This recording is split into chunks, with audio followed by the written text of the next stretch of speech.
Hello, this is Information Literacy Introduction for Graduate Students, and today we're going to be discussing how you can evaluate information that you have for your projects to find out whether they're accurate, credible, and unbiased. What is information literacy? Well, the American Library Association has the given here definition of information literacy. But in plain English, what information literacy is that you as a user need to be able to critique information that you are receiving in order to determine how accurate it is.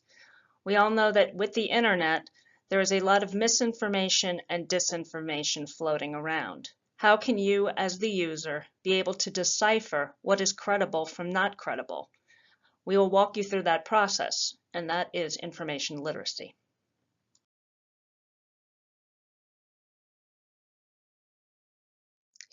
Information literacy helps us answer the 5 W's about a certain piece of information that we have. The who, what, when, where, why. By answering who, what, when, where, why, we're able to get more information about who has written the information that we're receiving. Who is the author? What else has the author written? And has the author written credible information in the past? What is the information? Is it relevant? Is it accurate? Are there other sources that can verify what is being said in the information given? When is the information given? Is the information given, is it outdated? Is it from 50 years ago? Is it from 100 years ago? Is the information too new to be verified? Especially with cutting-edge medicine, it may be hard to verify information that is too new. Where is the information found? Is the information found on a website, on YouTube? Is the information from a source that has an editor, such as a newspaper or a journal? Is the editor credible? And furthermore, why is this information being shared with you? Why is the author sharing it? Are they sharing it just to get knowledge out, or are they sharing it to try to persuade you to a certain point of view? This is particularly important if the author is trying to persuade you to a controversial or political opinion.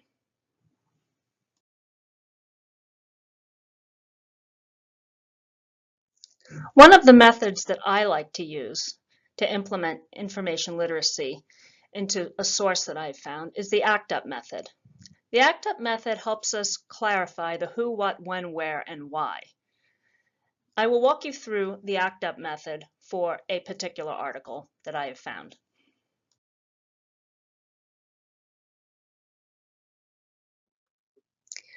So let's try the ACT UP method on this article that I have found.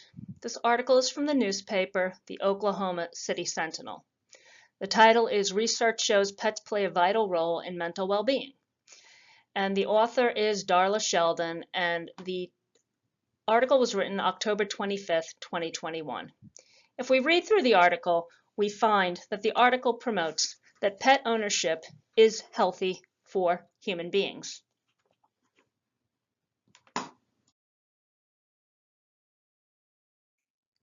So the first question we ask ourselves in the ACT UP method is, who is the author? We know from the article that the author's name is Darla Sheldon. And if we go through the Oklahoma City Sentinel, we'll see other articles that she has written. We can get a sense of her views from those articles.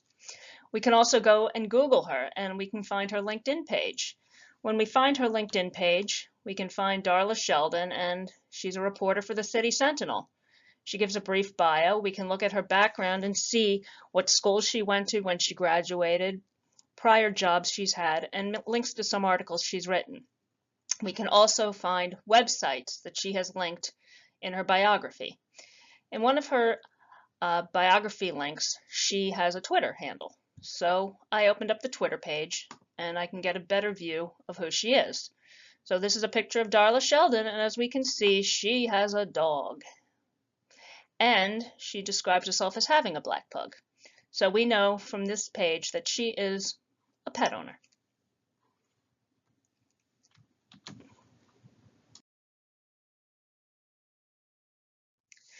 Since the author works for the Oklahoma City Sentinel, we also have to ask who's the Oklahoma City Sentinel and what their motives may be.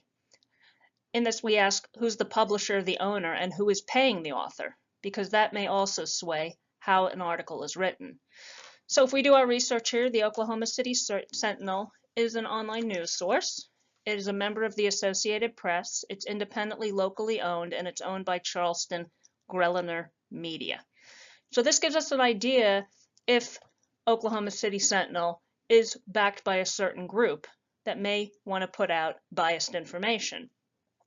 Since this article tends to be non-controversial about pet ownership, we can surmise that the Oklahoma City Sentinel probably has a very neutral view towards pet ownership. So the second part of the ACT-UP method is how current is the information. And we can see here from the article that it was written October 25th, 2021. So is it outdated? No, it's not outdated. Is it too new to verify?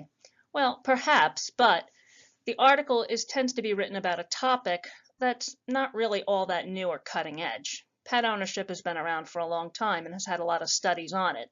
This isn't some breaking edge medical invention that we're talking about here that may be hard to verify with other sources. So now we come to one of the most important parts of the ACT-UP method, and that is trying to determine how truthful the information is. And a lot of this we use by going through the article and seeing the claims that it makes and backing it up. So for instance here, in the article, it says research, and research, if you click on it, takes you to a link which opens up this article. Now this article is from PubMed. It's from a veterinary journal, and it backs up the claim that pet ownership is important for human health. The question that we have to ask ourselves, however, is this information that is backing up the article also biased or truthful or slanted?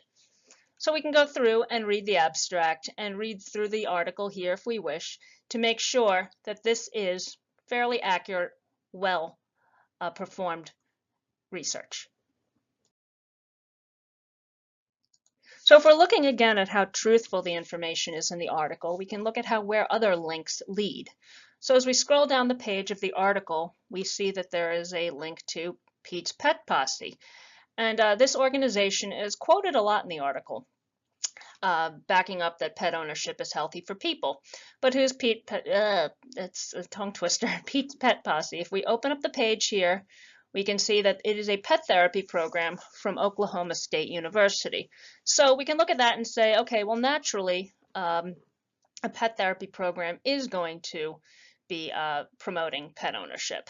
So that is something to consider when trying to evaluate the objectivity of the information in the article.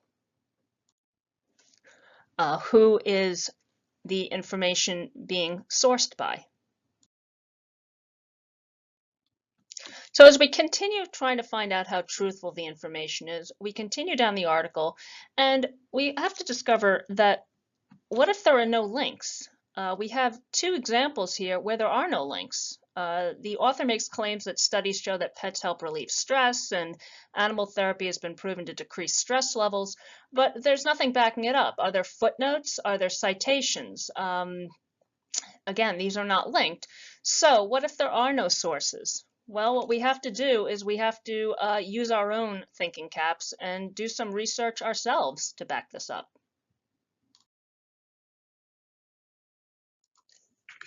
So one of the most important things you can do to find out how truthful information is to do your own research. And for instance here, okay, I have gone to PubMed, okay, which is a database we use frequently here at the graduate school.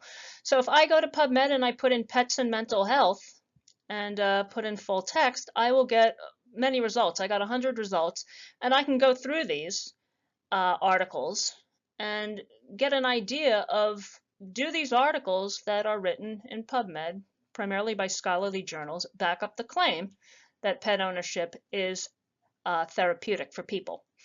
And when I read through the articles, yeah, it does. So the last two parts of the ACT-UP method are, is the information unbiased? And I have to say, no information is unbiased. Everybody brings their biases to a table when they're presenting information? And are there other perspectives that are being represented? Okay, so we have to ask ourselves, what about people who have allergies or fear of dogs? Are they being represented in this article? Does the presence of animals sometimes increase people's anxieties rather than relieve it? Animals can increase stress. You got to feed them, you got to walk them, you got to listen to them bark. So, are those people being left out of the conversation?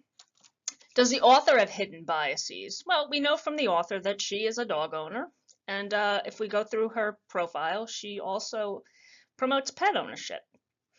And do I, as the information user, and this is very important, do I have my own biases?